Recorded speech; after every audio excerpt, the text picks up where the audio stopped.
Welcome to The Lock Shop with Nielson and Hustler, powered by Coolbet Canada.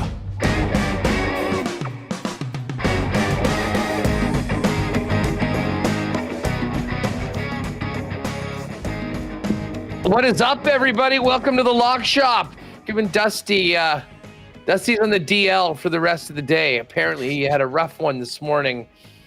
So hopefully he feels better. We got a big week next week. We need to get him back to shape. We will get to fun night last night at the Coolbet Poker Tourney. We do have to get to some golf later on. It's the Genesis, which is moved from Riviera due to the fires to Torrey Pines. And the one legitimate big time live event this year is Live Adelaide. It takes over Australia. We'll get to that as well. But Four Nations tonight, Canada, Sweden. We will dive into some of our favorite props for that game, as well as still being able to get into the tournament. We'll see what Pat's got to say on that. But Patty, I'm seeing a lot of love in the chat. Appreciate to everyone. A strong second place performance. Big night for WST. I now have the belt between the WST and ESTers. And I will shout out Randy D, a.k.a. Randy River, the WSTer, who took me out in the end. Another fun Coolbet Lock Shop Poker Series event last night. Yeah, it was a banger. I tried to stay up as late as I could, following along in chat on the updates. Because again, if you are not joining these poker tournaments, first and foremost, shame on you, because these are a lot of fun. I have fun. I'm gonna have to talk to the guys at the poker to let me have at it. I got to get in one of these tournaments because they are so much fun.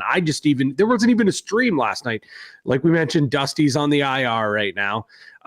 So no stream last night, but I was enjoying bouncing around between the tables. So if you're not too sure about it, you can still go on the poker software, either through the app or just go on the browser, and you can bounce through tables. I was watching your table, which had a bunch of very, very common lock shoppers in some heavy hitters. Some heavy hitters indeed. But ultimately, man, it's been a lot of fun following along. I got to talk to the poker gang. I know you've become quite tight with them in Costa Rica, and also ultimately, hey, you playing at Costa Rica led you to a runner-up finish, a pretty nice little payout. I will say, yes, I will say the experience. Because I used to love playing a lot of poker. We'd get together with guys, but as you get older and dudes have kids and stuff like that, there's just not as much of that. So I hadn't played live in a long time. And it is sort of different than online. I mean, just the speed of the game. And you really learn how to grind and just the patience that you need to kind of last.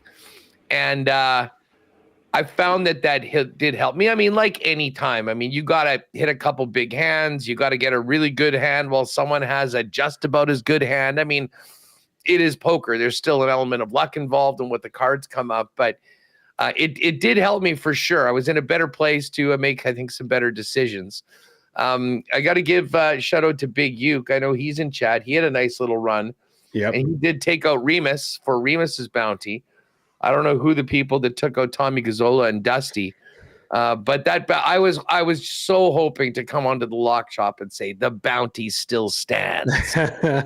We have to carry over to the bounty to the next one, but no, I gotta say, Huss, a runner-up finish in a poker tournament has to feel a lot better than a run-up finish in the NFL, in the Super Bowl. It's got to be a lot better. Did I not take my lumps on Monday enough? I mean, and listen to this, chat. Listen to this, guys. We're absolutely dancing on this guy's grave. We're giving the jabs, talking. Jake's pulling out the shtick. Patriots. He's back to being Patriot Jake. I'm taking my shots in. Dusty's just sitting there, sipping it all in. And sure enough, a day later, Huss tells us it was his birthday. So I couldn't. What a gift! What a gift I got from my friends in the Lock Shop. Unbelievable. So hey, the Super Bowl didn't come and bring you a present, but a runner-up finish at one of the Lock Shop Opens. That's a pretty good belated secondary gift, I guess you could have got. No, there's no doubt about it. I had a great time, and I'm so excited for next week, and I'm so excited for this tournament. By the way, just to wrap the poker, thanks again to everyone that played. We continue to grow, so we will definitely be doing this. Now that football's over, yes, we've thrown around the idea of potentially doing a Sunday one, maybe a little earlier. I know that, with it being 8 and then 9 out here, even with the bigger blinds, I mean, to get to the end, it was still, I think I went through 4 breaks last night. Although Randy and I went head to head for about 55 minutes, heads up. So that was certainly a grind. But anyways, just stay tuned to the Lock Shop and our social channels.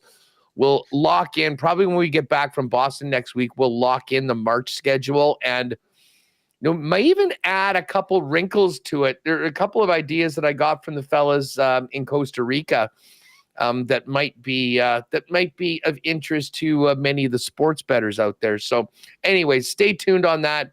March, we will have another event guaranteed, and we'll try and work it around both the Oilers and the Jets schedule so everybody in our two worlds can get in on it. Pat. Yes. It's been easy for me, at least after Monday, to move on to hockey season. Obviously, the Jets have been having an amazing year. And by the way, if you missed the last couple days, we still, I believe, have in the combo cards the Lock Shop Bowl. Yes, we do. Which is the dream of certainly those of us here. I'm sure the Oiler fans would love to get a crack because I know no one tries to acknowledge it or remember it, but these two teams did play in the playoffs and the Jets swept. However, there was no fans in the building, so it's sort of one of those things that doesn't really count. Oilers are the team to beat, but the prop is Jets to make the Western Conference Final, Oilers to make the Western Conference Final. And if that is the case, these shows will be crazy for 2 weeks. But it's plus 725 boosted to plus 825.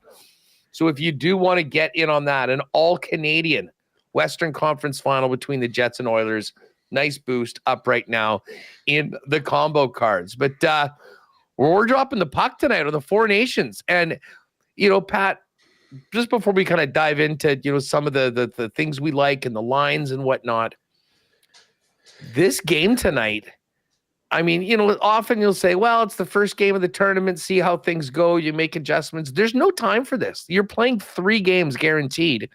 You got to be in the top 2 to play in that final. And I mean, if Canada were to not win this game, you're basically putting yourselves in a situation where you have to beat the U.S. and you have to beat Finland in your next 2 games. So, I mean, the sense of urgency for our Canadian team, I imagine, will be there, but it better be there going up against a Sweden team that I think, embraces the underdog role, going in, playing on the road, knowing that there's a ton of pressure on this Canadian team when things get going tonight. I don't have the numbers offhand or don't have anything that, can back this up. But I feel like historically in these best on best tournaments, most notably like the Olympics, Canada kind of starts out slow. Think back to Salt Lake City, disastrous start to theirs. They end up winning gold. I can't recall Vancouver. When you look at Sochi, I mean, they were just so dominant. I don't think they ever really looked out of place or at all. Even you look at Salt Lake City, I know Crosby is Mr. Canada and certainly has never really, I don't even know if he's ever lost in a Canadian jersey, to be quite frank. I heard a stat that Canada is 25-0, which in is their nuts. last 25 games that Sidney Crosby's been representing Canada. Yeah, I was driving home yesterday and I heard that on the radio and I didn't fact check it, but it sounded so outrageous. But I guess that's a true fact. So with that being said, there really in this format is not a time to have an oopsie here and there. There's not enough time to drop one. You basically, I don't want to say have to run the table, but there isn't a lot of room for error. And going up against Sweden, I'll be honest, Huss, like when these odds got posted, I thought this would be a lot closer of a line. Minus 235 Canada, plus 195 for Sweden right now. I never ever would bet against Canada. Plus 1.5 at minus 133 even for Sweden. Like, again, never going to bet against Canada. I think Canada wins because the stakes are so high, but me personally, I think this is going to be a lot closer of a game. But with that being said, this team has to come out with their hair on fire. I think the way that they built these lineups or built this lineup, there is a little bit of chemistry already built with some of the lines and some of the familiarity. So that feeling out process that we've seen, like how many times have we seen Canada bring on a guy like Chris Kunitz just to play with Crosby or figure out, okay, because Crosby in his career, I think he's molded his game a little bit different over the last few years. He's been a player he's not an easy guy to play with, which is crazy to think but he makes other guys better around him. He's playing on a line with McKinnon and Stone. I think they'll be okay. I think they're going to be okay. You've got McDavid, Reinhart, and Marner. I think that's going to be a fine line as well. And then you look down further the lineup, like great checking lines that can still score. The defense is great. The one thing that does scare me is the goaltending. Binnington getting the start tonight. So not going to fade Canada. I think Canada's going to win. Would not be surprised if they win by a goal. Don't want to mush them, I should say. But that over 6 at minus 20, if we're looking at a side or a total, that one's kind of jumping out at me. I could really see, and we know Sweden with some of their top guys. I could see this being a little bit of a high-scoring game, a 5-3 with an empty netter, something like that. I think certainly kind of piques my interest here. I'm with you on the over, and listen, I mean, it's been so long since we've seen true best on best. Like in Sochi, Remus and I were talking about this yesterday on WST. I mean, if you think back to those games, they were dreadful. It was like the worst tournament to watch. I mean, Canada was just like a boa constrictor. Yeah. And it just squeezed the life. Like there wasn't much happening. I think the Swedes had like a dozen shots or something like that in the final game. I'm sorry. I don't think that's happening with McDavid and Marner and McKinnon and Crosby. I mean, the players that we're throwing out there. Now, listen, will John Cooper lean on Cirelli and the point lines maybe to be a little bit more defensive and to, make things miserable for the Swedes? Sure. But I just have a hard time imagining that, they're going to go and win 2-0 or 2-1. I mean, I think both goalies are going to be needing to be really good if they want to keep those numbers down. So I'll certainly, I'm with you on that. One other way to bet this, if you're just looking at that minus 235 number and going, it's really tough to throw down on that. They do have the boost in the combo cards, the Four Nations Super Boost, which is Canada to win against Sweden, USA to win against Finland. Two pretty significant favorites. And that goes from minus 118 boosted to plus 102. So I've already jumped on that. I will definitely be on that. Here are the lines, though, and this will be key when we're talking about point props and goals and whatnot. So McDavid is centering Reinhart and Marner. McKinnon is in the middle of Crosby and Stone. You've then got Braden Point in between Seth Jarvis and Brad Marchand. That line will be a pain in the ass to play against. And the fourth line is going to be Cirelli, Hagel, and Konechny. I mean, when I look at that, I really focus in on that top six for obvious reasons with the guys. Power plays. Our first power play is Crosby, McKinnon, Makar, McDavid, Reinhart. The second power play is Stone, Point, Marner, Theodore, Konechny. But I think with the amount, how short this tournament is, I'm not even sure how much that second power play unit gets action, to be honest with you. I mean, I think they probably lean, like if they don't score in the first minute, I think this will look kind of like an Oiler power play where they leave Draisaitl and they leave McKinnon out there, or leave McDavid, excuse me, out there for a little bit longer. I mean, if you're just as far as the D pairings go, Taves and Makar, Morrissey, Parayko, Theodore, and Doughty. But to me, I mean, I think we're focusing on the forwards. This is a heavy, star-studded lineup, and this is the opportunity for the likes of McDavid, for the likes of McKinnon. Those two players in particular, I think, are going to be driving the bus for the red and white. Yeah, it's, you bring up a great point about the power play. Like, I don't know if we see a lot of the second unit, not because they're not going to try things or they want that first unit to get involved. I just think once that unit's out there, it's going to be pretty quick for them to score. The only issue is that you look at the other teams in this tournament, especially on Team USA, goaltending. That's, there are a lot of goalies in this tournament that can catch fire and that can steal some games. It's going to be so paramount though. Huss, like, I think special teams, whenever, anytime you play the game of hockey, special teams is a huge part of this. But I think special teams is going to be the big differentiating point between some of these teams. Certainly, when you look at Canada, I think their biggest glaring weakness is goaltending, but the ability to capitalize on power plays is going to be huge. Let's keep in mind, a lot of these international tournaments, we see a lot of power play time because it's international IIHF rules. There's NHL rules, although the NHL is moving towards where we're seeing more penalties anyway. So I think it's going to be maybe a little bit looser than we normally do with the NHL rules, but still, I think I know for a fact Sweden in that locker room today are saying, let's stay out of the box, guys. Do not give this team any sort of advantage on the man advantage, because that's where they can really, really sting us. You mentioned lineups. I'm on Puckpedia right now looking at Sweden's lineup. It certainly doesn't have the firepower that Canada or US has, but certainly a very, very strong club. Nylander and Rickard Rakell in between Zibanejad, Kempe, Paterson, and Forsberg. Jesper, I really like this third line, and I think we see a heavy dose of this third line going up against that first line. Jesper Bratt, Eriksson Ek, and Mason Raymond. And then the third line, Nyquist, Lindholm, and Arvidsson.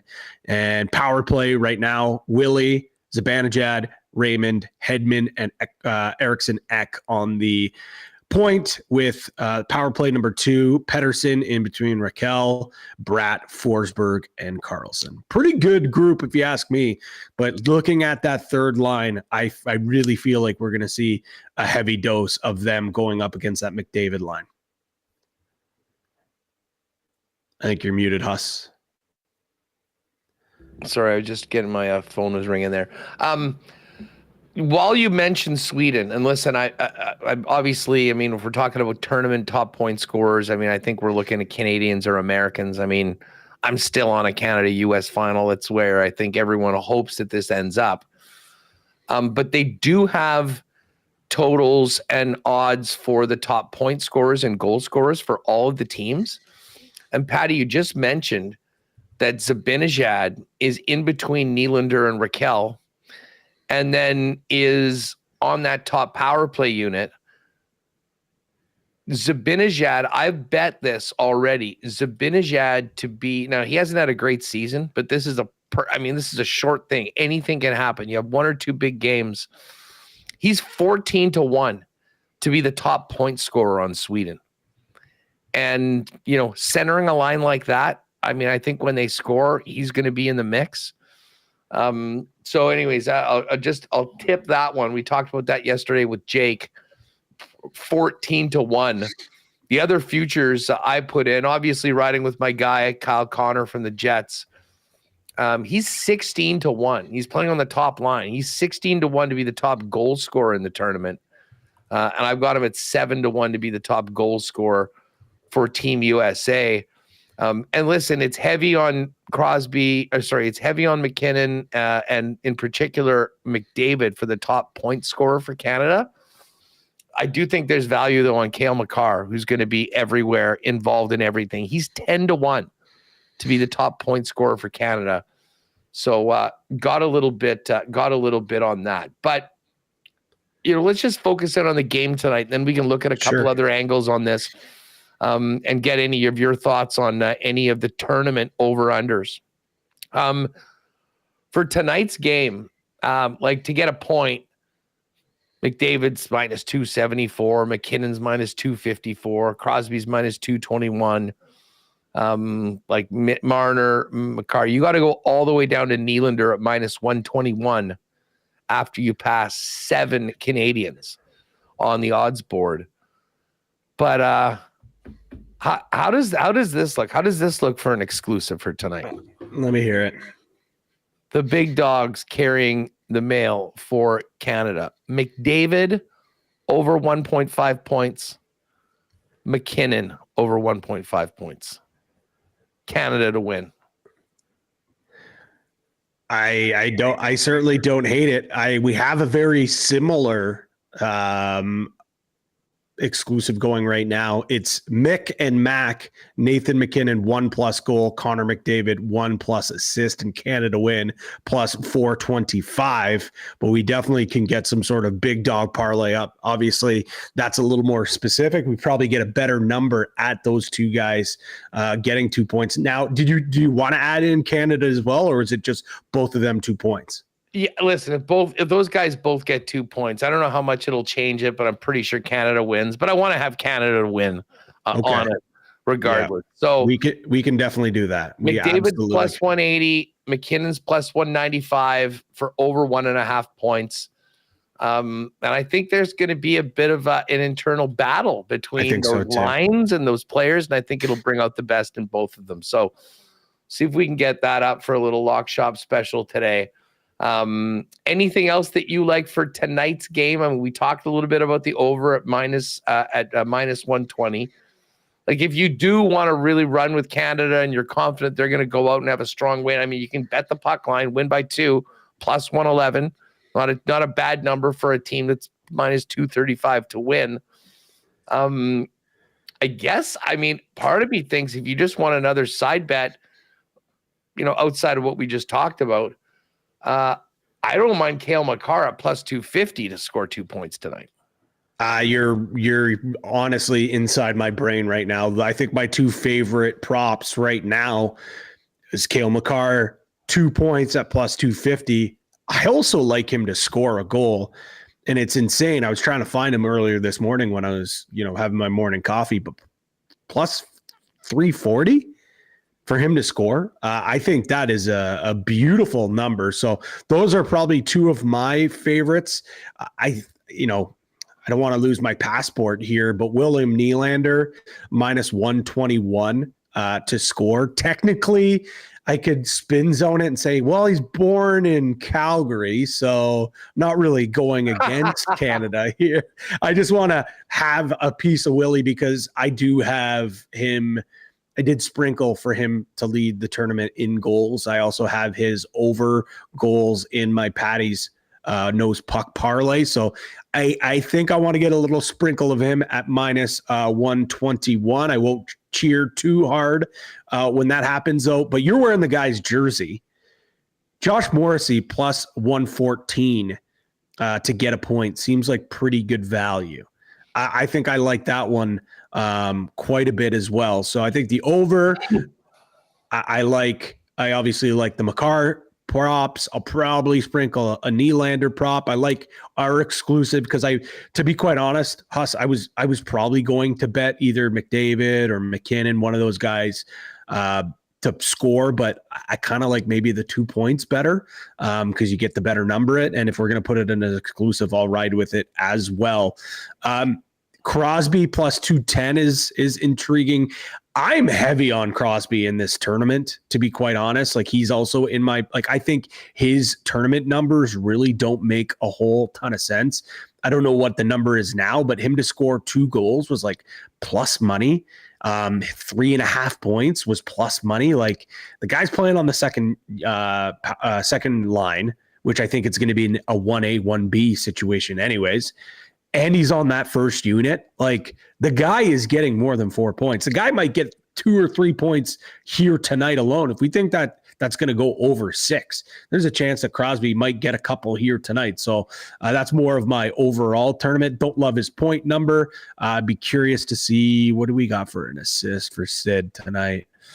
Minus 131, maybe a little bit too much juice for me, but yeah, those are kind of the ways that I'm leaning here tonight, and I'm really excited for this. I know there's a little bit of discourse going on about, is this really best on best? Do the guys, are they going to care? I think they will. I'm excited for it. I'm all sorts of fired up. I'm jealous you guys are going to Boston for those games. But I think before we can even make judgment, can we not wait to see the game? If it comes out, it looks like an exhibition game and guys aren't buzzing around or it's boring, okay, maybe then we can poo-poo on it. But let's wait for the game to start before we turn this off. Anytime you put a maple leaf, a red maple leaf on your chest and you go out to compete for your country, the stakes are high. You can't tell me some of William Nylander's best hockey he's ever played is when the Trey Kronar is on his chest. Canada, US on Saturday, like I don't care if it's Four Nations, World Juniors, Olympics, U18, whatever it is, the stakes are always high, and this means that much for these guys. I'm stoked for the tournament. I can't wait for it to start tonight. One other prop for the game tonight, if you're looking for a bigger number, is the first goal scorer. Okay. And Reinhardt's plus 720, McDavid's plus 790. Nate Dogg plus 820. He's just so focused. I think he's going to have a massive tourney, and I'm already in on plus 820 for it. No, the screen is. Are we still good here? I was wondering the same thing, actually. It looks like I think we're still good. Yeah, I don't know what happened there, but still keeps on going. We've got a strange look on the screen, but that is fine. You mentioned Nate. I want kind of just quickly, and I agree with you. Like I said, I was going to bet Nate McKinnon over 2 points and probably a goal anyways. I'm going to build a Patty Nose Puck parlay as well. I'll try to change it up. There's a couple other, like I mentioned, the Makars, the Morrisseys of the world, the Willies. I'll put something together, but Nate McKinnon's a dog. Like they call him Nate Dog, but like that guy is an absolute dog. If you think he's not going to take this serious, like he is the ultimate competitor, and you nailed it, Huss. He is competing against Sweden, no doubt. He's excited to play with McDavid. There's no doubt. But you are 100% that there is going to be some inner competition. Nate McKinnon wants to be the best in the world. He thinks he's the best in the world. He wants to prove he's the best in the world. Not only does he want to win the Four Nations Cup here, but he also wants to be the tournament scorer, wants to prove to everyone that he's the best player in the world, that he's got the Stanley Cup, that he's got the accolades, and he wants to be the guy. So I think he's going to come out tonight with his hair on fire.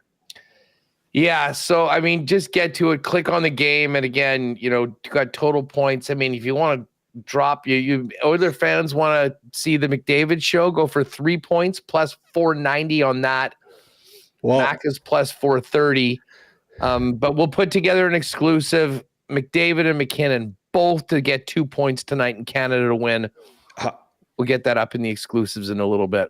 I guess before we go to golf and we're staying on the Four Nations, quickly, a couple things here. First and foremost, we do have a weekly cashback offer for the Four Nations. So basically all you got to do is you opt into the promo. It's Four Nations 25, but you can go to the promo and hit that opt in. Of course, if you have an active bonus, you might not be able to claim that just yet. So make sure you use that bonus, then you can opt in. But all you got to do is bet $30 on any Four Nations face-off match with a minimum odds of a minus 125 or 1.08 if you're using the old school decimals version that way. Basically, you'll get 50% of your stake back up if that bet loses. So it can be props, it can be a side, a total, whatever it is. And you get that once per week. So we got games this week.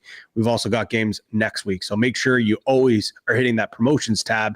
You can check out that one right there. The other thing I wanted to hammer real quick, exclusives and combo cards. We'll bang those out real quick. You heard about the goal harbor yesterday. That's at plus 100. Either McKinnon or Crosby to score tomorrow. You've got Captain Canada, Sidney Crosby, 1 point, Canada win, plus 115. The Great White North, Canada over 3.5 goals, Sweden under 2.5 goals, and Canada to win on the puck line. 97 for PM, McDavid, 1+ goal, Canada win, plus 275. That's actually a really good number. The Minister of National Defense, Cale Makar, 2 points, Canada win, plus 350. I already talked about the Mac and Mick parlay. That one's at plus 425. And then, of course, some other ones quickly here in the combos. The Canuck combo. This one's a little bit of an obscure one, but it's a nice boosted number. Connor McDavid to get 1 point, and our friend Alistair Johnson of Celtic to not get booked. You get that from minus 137 to 105. So just about even money. We figured this would be a nice way to get a boosted number on a Connor McDavid point. And of course, I saw Bayern Munich was on the board. I'm like, perfect. We'll do an Alfonso Davies prop and McDavid prop. And then I check, I'm like, oh shoot, he's still injured. But they're playing Celtics. So I was like, Alistair Johnson, how do we get this? So again, a little bit of an obscure bet, but a fun bet, and a way, the fact that you're essentially getting McDavid at minus 104 to get a point. I don't think you're going to find that anywhere else on the planet. World class, Harry Kane to score a goal, Connor McDavid to score a goal, plus 416. Talked about the super boost, talked about my Patty's nose puck. Generational talents was up there yesterday. The points from the points, and the lamplighter the lamplighter is a new one. McKinnon and McDavid both to score, plus 727. It was initially plus 636. And then, of course, we've got our addition dimes, Morrissey, Crosby, and Marner all to get a point. An assist. I actually really, really like this number. Plus 758 for that one. And maybe we can get into the other combos because they are for golf. But we've got 2 tourneys to talk about, Huss. Yes. It's a big week in golf. We certainly do. Just quickly, the one other thing you're going to want to look at before puck drops tonight is the totals, tournament totals for players. Yes. I mentioned, we here in Winnipeg, with the exception of Saturday night, are hoping Kyle Connor has a great tournament. His goal total is 1.5. You're jumping on that on the over at minus 111. If you're looking at, any of the Finns, like the Finns point totals are pretty juiced up because, they're thought to be really up against it. But I mean, Rupi Hintz over 1.5 goals is plus 205. Aho plus 195 on the same. And Barkov, their number one player, over 3.5 points in the tournament, plus 165. But pretty much all the Canadians are up there.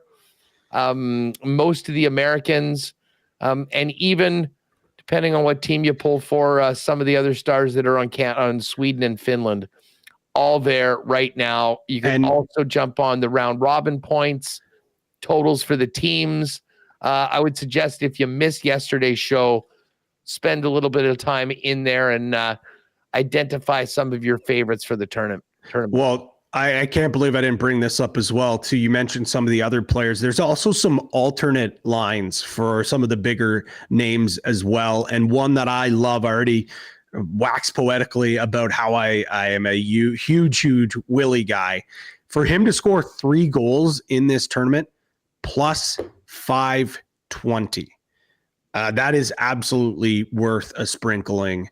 Indeed. And then you look at some of the other ones, like if you think Matthews is going to light the lamp, I think you can get him, 5 goals plus 870.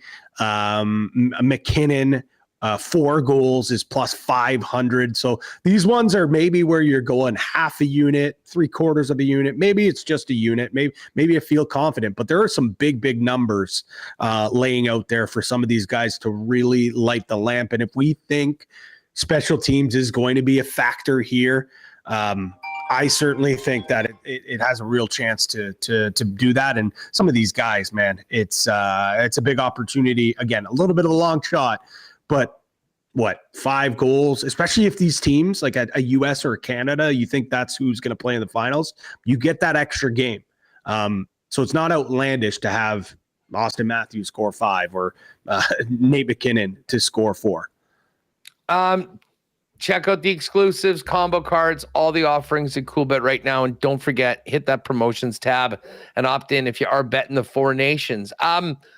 We go to the golf. This is a big weekend for golf, a big tournament here in North America for the PGA Tour, Patty, the Genesis Open, and we'll spend a couple minutes on the Live Adelaide, but kind of different for the Genesis. We're always used to them spending the week at Riviera, not available due to those horrible fires.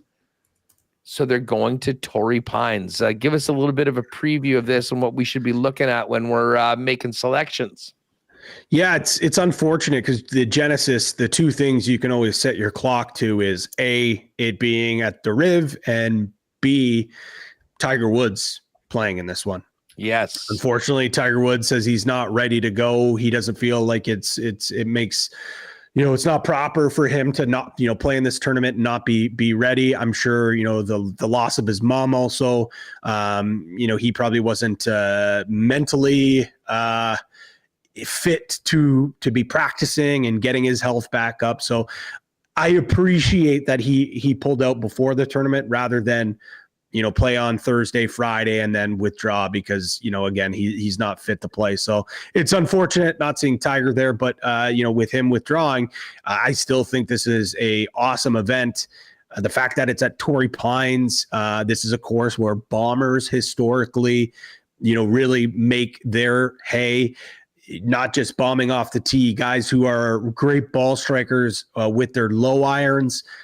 You got to get crafty around these greens. It's POA grass. So when you're looking at some of those advanced numbers, guys that putt well on POA, and we're going to get some weather as well. So guys that have showed in the past that they can, if they have those different flight patterns where they can cut through, guys that have proven, maybe you look to see some European players, the guys that grow up in California, play those coastal golf courses. So there's a lot of different angles on this one. But anytime, Huss, when we talk about these signature events, which this is one, it's a signature event, which normally no cuts, but Tiger hates the no cut more than anything. He said, no, the Genesis will have a cut line. We are having a cut line. So no cut odds up for us. I actually haven't seen any cut lines across the industry, to be quite honest. But anytime we talk about these signature events, you look at the top of the board, Scotty Scheffler plus 350, Rory McIlroy plus 700. Are you touching either one of these big guys? I'm touching Rory, because I think that we're going to see one of the big dogs. Rory's so good in the big money events. Rory's already won this year, and his game looked to be in absolutely phenomenal shape. Listen, Scheffler was just not up to his impossibly high standards last week. But I just think the way Rory was driving the ball 2 weeks ago was, pretty much as good as it gets, Pat. And, yep. I was also just looking here. Where is this? This just came out 16 minutes ago. Incoming storms to play part as Torrey Pines gets soaked ahead of the Genesis. So they had light rain this morning, but stronger squalls are on the way. Now, we'll see what that means They said San Diego shouldn't face the onslaught expected in the LA region. It's still under a flood advisory and expecting heavy rainfall. So, I mean, to me, if that lengthens the course, it makes it even more imperative that, you're able to smash it off the tee. And to be honest, for Rory, I think if the course is a little wetter, I mean, some of the places that he hasn't been great on is, on the greens. Mm-hmm. And, if the putting can maybe be equalized a little bit by a wetter course, I think the way that he's hitting the ball and the driving goes in that much more. So I am going to get a piece of Rory kind of for my main wager and then look down the board at a couple of other long shots. I hummed and hawed, and I even thought like Scotty Scheffler could be a spot at 350. Absolutely not. But like, when we saw earlier in the week, it was 375. But like Scheffler really hasn't played this course a whole ton. And I think this is a course that the guys that have some course history and have played here before have a bit of an advantage. Of the last 4 times we've seen Rory here at not this tournament, I should say, but at Torrey Pines, 7, 16, 3, and 5. So I didn't have him on my outright best bets. I'm probably going to add him. I imagine we'll probably get a piece of him maybe in our exclusive. So that might maybe be my way to get around him. Even him to finish in the top 10 minus 167, that just goes to show you how confident the book is that come Sunday, we're going to see him near the top of the leaderboard. But so he's not officially on one of my plays just yet. But I'm going to have to get a piece of him. No doubt about it. Just moving down the board, Morikawa is 14-1. Hideki and Ludwig Oberg 22, along with JT. Then 28-1 for Cantlay and Sungjae M. And this just speaks to how far our old pal Pendy has come along.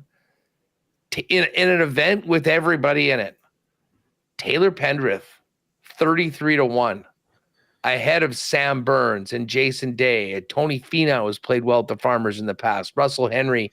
And again, I mean, when we talk about bombers, Pendy right up there near the top of it. Would like a bit better of a number than 33. Crazy. Is it not crazy we're seeing the number on Pendy? Like, that's what I'm saying. Like he this is how far he's come as like a real star on the PGA Tour. And it's not just that. And maybe, again, maybe I'm spoiling it here for you, but he's played really well here. Last 2 times we've seen him here, one already being this year, finished 7th and then 9th. And then even the year before, he finishes 60 and 23, but as we can remember, he was dealing with that really bad shoulder. Even the year before that, 2022, his real breakout performance, that's when he really came onto the scene. I finished 16. So yes, last couple weeks ago when we saw him there at Torrey Pines for the Farmers, there was no Scotty. There's a Colin Morikawa pulled out. There was no Rory. There was no big names. The field is more difficult, but I think if you could build a golf course for Taylor Pendrith to have success, this is the one. This is the course to do it. With that being said, at the number 33, I can't stomach the number. Maybe I'll sprinkle it closer to teeing off, but I've had a really, really nice run here of top 20 bets. You go back to actually at this tournament or this golf course, Jason Day, top 20, that cashed. Maverick McNeely, top 20 for him at the Phoenix, that cashed. My best bet, my favorite bet of the week. I actually do like Jason Day to get back in the top 20 again at plus 260. But my favorite bet and the bet that I'm probably putting that was for him inside the top 10, but top 20 Pendrith, it's around even money right now. There's no way I don't see Pendy at least finishing in the top 20. I think he has a chance to be inside the top 10 at this place because I just think it fits his game so well. Well, and I mean, we're only a few weeks from him being T7 at the Farmers at this event. That's what I mean. Yeah, at this very course, right? just for folks that missed that, I mean, and again, we're not too far removed from this. Harris English won at 8 under. Stevens was 7 under. Novak 6. Sung J M and Chris Ventura were 5 under. You had Hayden Springer at 6th place at 3, and then Pendy. Other guys that were there, and again, this was a far different field, so take this for what it's worth. Danny Willett actually was top 10 there. Joel Damon was the top 10 as well at 2 under par, and Thomas Detry was T15. We know what he's done as of late coming in, but as far as for a couple of other, I do like your J Day plus 260 top 20. And he and Hideki, like they both played this event a couple weeks ago, which I think will probably help them. But it's really hard to put too much into that tournament, even as close as it was, just because of how many guys that are teeing it up this weekend weren't in it that week, Pat. Yeah, it's just J-Day, has been so good at this course. And I think course history does mean so much here. But you're right. The field normally from the Farmers to what we're seeing here at the Genesis, it kind of ups the ante. So, maybe sprinkle on some of those guys that had success.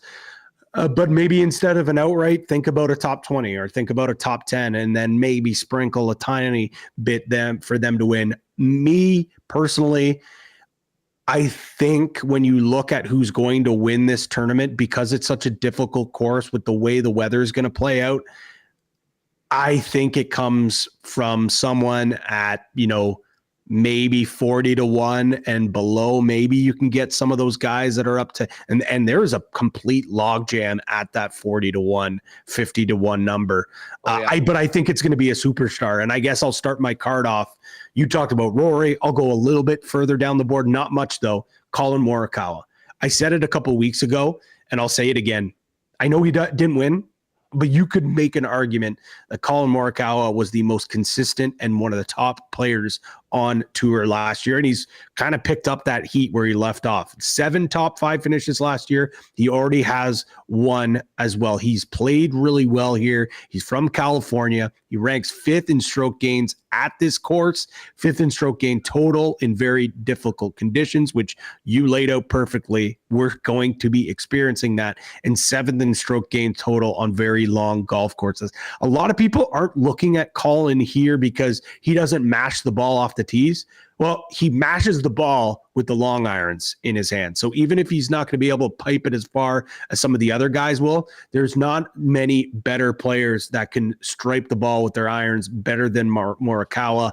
And if he can get the flat stick going at 16-1, I think this guy is very, very live here. You talk about a couple weeks ago at the Farmers, a guy that started out hot, Ludwig Aberg, 22-1. I love this. The only thing that could stop the big Swede was the flu. We found out after that, when he did withdraw, he was sick. He was puking in between holes. This guy came out on fire. It looked like he was going to run away with this, and then a flu bug comes out of nowhere. I feel like we say this every time Ludwig tees this up, but this is a course, tailor-made for this guy. I think you look at the way he plays and some of the course history here, I think he's got a really good shot to be in contention. He ranks 2nd in the field for par 4 scoring and just overall tee to green. So Aberg at 22-1, I really like this bet. I'm going with a guy that I think you have bet a few times already this year or recently, and you've kind of plugged your nose. I'm plugging my nose because I don't love the guy, but I'm actually now starting to feel a little bit better because I got it at 80-1 to start the week. It's now all the way down to 66-1. And maybe that's also not a good thing because it means the public's hammering him. But Wyndham Clark has been pretty good form as of late, was the first round leader last week in Phoenix. He ended up finishing inside the top 20. So we know he's got pretty good form. But this is another guy that plays well in California. 2 wins in Cali, had that U.S. Open victory in 23, He played well at the Pebble Beach last year, winning. And this is Poa Greens. I talked about the Poa Greens. He is absolute nails when it comes to, putting on the Poa Greens. His length off the tee is huge. The fact that he's a great long iron player, I think he can put himself into contention if he can put all those things together. Crazy that his number's as big as it is. This guy is a star. He's a major winner. He's contended. He's won other tournaments. I'm with you. I had him, and I didn't get the 80, but I was more than happy to take him at 66. I think 66 is still too long. I'd play this down to 45-1, to be quite honest, with the way he's playing and just the way that his game shapes it here. And then I'll finish this up. I got off him on one tournament, and I'm back on him again because, you guys bullied me into it. But twist my arm, I'm back on Bhatia, 80-1. I don't understand why we're still getting this number here. He's been playing quite well. Yeah, I know he's not finishing the job, but listening to some of the podcasts and reading articles, he's not really anywhere to be found on a lot of people's cards. And they say, they're fading him this week because he's not long enough off the tee. I still think for his size, he stripes the ball really well. And one thing he actually is very good at off the tee is keeping it within the fairway.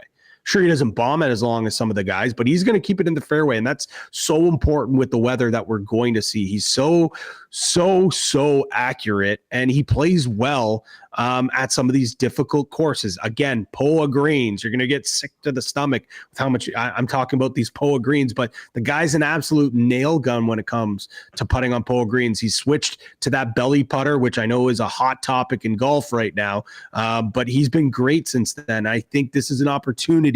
We know he's won on tour. We know he's won twice now. Don't get me wrong, his win in Texas was big. I think this could be the signature win for Bhatia, and especially at 80-1, I couldn't pass it up. Yeah, just quickly on mine because we're up against it. I am in on Rory at 7-1, and then with it being a shorter favorite, I've kind of made a bit of a bigger bet there. I will always probably bet Tony Finau at Torrey Pines. I can't believe they didn't be brought up. Yeah. Great run in. He's 40-1. I'm taking a flyer on the chef, Minwoo Lee. Minwoo knows what it's about to get off the tee. He's a guy that can get hot. Smaller wager him at 50. And then Wyndham Clark at 66. Again, you've got the groups there, all sorts of placing options. So check out on that. But Pat, we've got a minute left.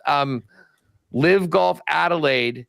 This is the biggest tournament. It actually seems like a legitimate big deal when they go to Australia. John Rahm's the favorite at plus 550. Hatton, Neiman at 8-1. Bryson at 9-1.